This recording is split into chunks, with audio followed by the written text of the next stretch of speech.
I'm going to try this one last time. If this does not work, then I am going to just upload the PowerPoint. So, here we go. Let's give this a shot. When We Kiss the Dead. So this presentation is about navigating stories and about what stories are for and that kind of thing. There's a central question that I have. How can fairy tales and children's literature in general, stories, help us navigate the world in the COVID era? And of course, assuming that we're not in a post-apocalyptic novel, which we probably are. But first, I want to define children's literature. We talked about it a little bit and read about it some in the first unit. But generally, the Library of Congress says that it's material written and produced for kids. But I don't think that's a complete enough definition, honestly. C.S. Lewis basically says if a children's story is only for children, then it's a bad children's story. The good ones last. The good ones are forever, right?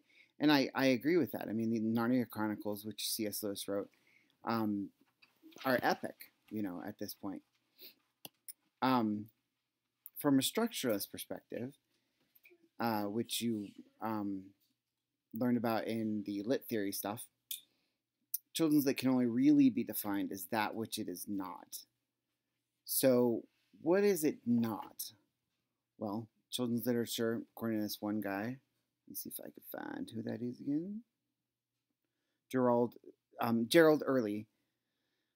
He says, I firmly believe there's no such thing as children's literature.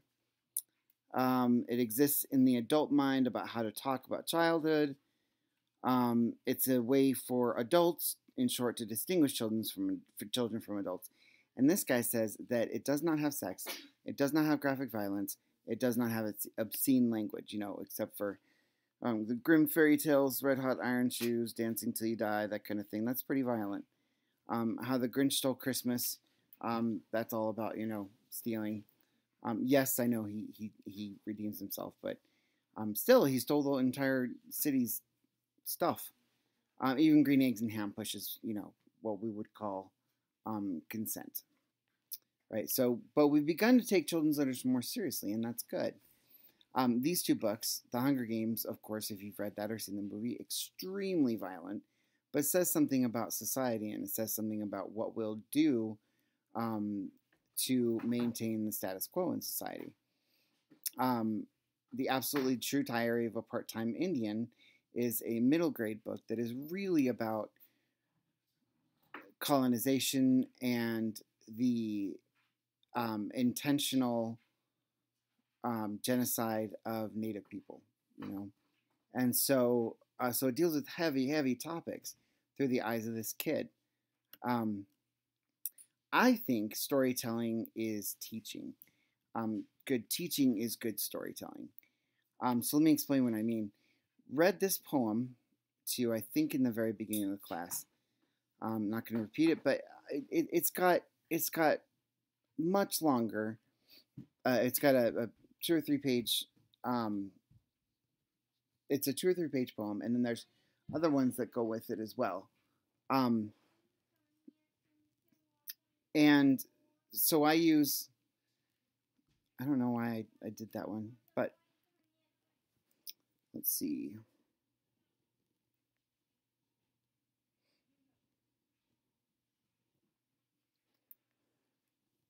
So basically, let's talk about storytelling as teaching.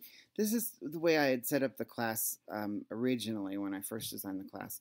And you'll see that I've got 4 chapters and kind of combined some of them. But this is, teaching should be storytelling as well. I've done this 1,000 times and I'm so tired. What makes children's literature children's literature? Well, children's literature is a way of coming to know the world. Give me a window through which young readers can explore the world. Found that out through the windows, mirrors, and sliding glass doors. Children's literature is for developing narrative competencies. So the fact that we would use, say, curriculum readers over children's literature, I think is super problematic. Not that curriculum readers are bad, basal readers are bad. They're not. They're absolutely not. But to replace children's literature with them is not a smart idea. Children's literature as vicarious experience, and that's the sliding glass doors of Rudine Sims Bishop. This story, it's teaching something, and it's a little piece of culture, right? And it's not exactly historically accurate, but it does much more than this. It also helps you to understand what's going on. When my dad was dying a few years ago, Coco came out, and we brought him to it because it was very, very meaningful to me. I brought him to the movie, and I was like, "What'd you think, Dad? What'd you think?" And he says, "Well, it's good animation," which was fine because the story at the time was not needing to be comforting to him; it needed to be comforting to me, and so it was meaningful to me. And it doesn't have to be meaningful to everyone. There's also children's literature as a pathway to kindness.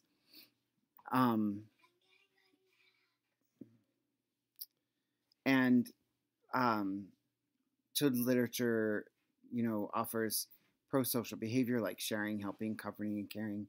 And you can see that in Little Red Riding Hood, for example. Little Red Riding Hood shares and helps her grandmother and so on. But then we have other stories. Freeway is a dark, dark version of Little Red Riding Hood. And it's very good. If you ever, it's very violent and deals with a lot of difficult things. But if you ever get a chance to watch it, I would say watch it. The Company of Wolves, which I'm gonna give you to read if you want to in this unit. And then we even do things like sexualize children's literature. I think that sex in literature or violence in literature or language in literature, I think is fine. But to do it for just gratuitous sake, I think is a bad idea because it really changes how we approach the story. So I also have a character, a witch who comes to our house every full moon. And Gluda, you want to tell him? Want to tell him about Gluda? Okay, go ahead. Gluda's a prankster, but she only comes if we invite her with the special lights. That's right. And so Gluda teaches about, sometimes she teaches fun things. Yeah. Sometimes she teaches like lessons. Time she put a tail on me while I was sleeping. That's right. Yeah, and overnight she does this. She always does a fun prank because Gluda had to learn a lesson about pranking. First she was a bad prankster, but then she learned her lesson. That's right. And she gives Daddy a story to tell us every night when she comes. Every full moon. Yep.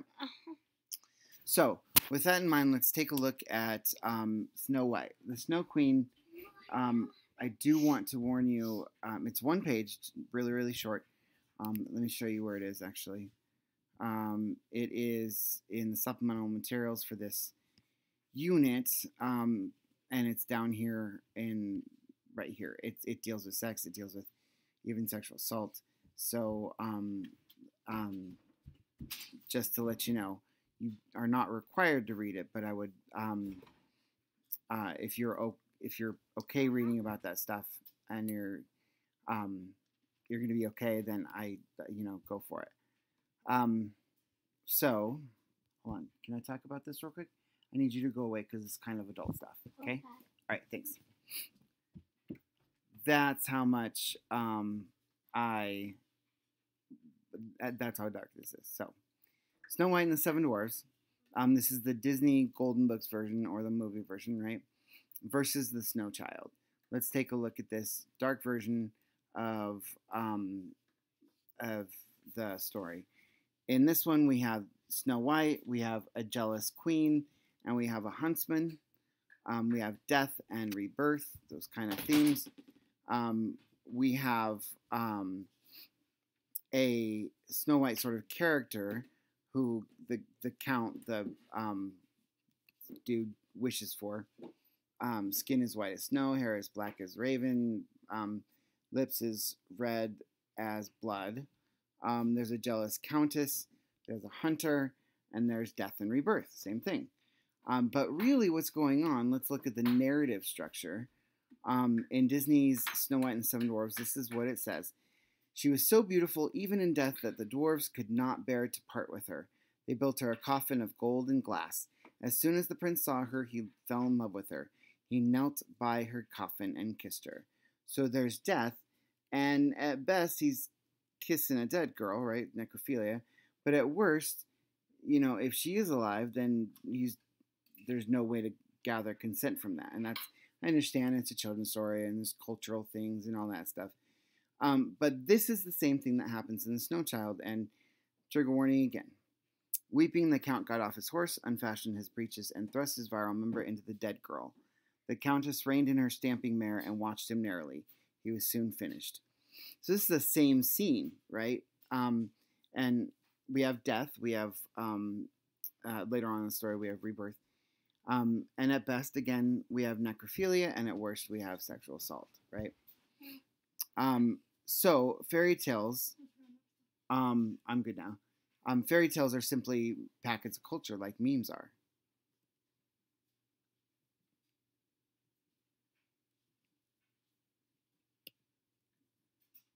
I like that one. I like Snow White. I do too. So more importantly, from a social reconstructionist perspective, and God help us if we're not reconstructing society during COVID-19, right? Children's literature can lift the voices of the marginalized. There's this guy, Paulo Freire, and he says that education does not change the world. Education changes people, and people change the world. And he's an educator and a theologian, and really kind of at the core of what it means to educate for change and for the betterment of society. In short, it's wokeness. That's what conscientização is. It's an increase of critical consciousness. It's the process of increasing it. So children's literature is for entertainment, it's for social reconstruction, it's for connecting the past to the present, and most importantly, children's literature is for elevating the voices of the marginalized, which again we also find in the mirrors, windows, and sliding glass doors of Rudine Sims Bishop. Let's see. So, final story here. We read a story in the Absolute True Diary of a Part-Time Indian called Why Chicken Means So Much to Me.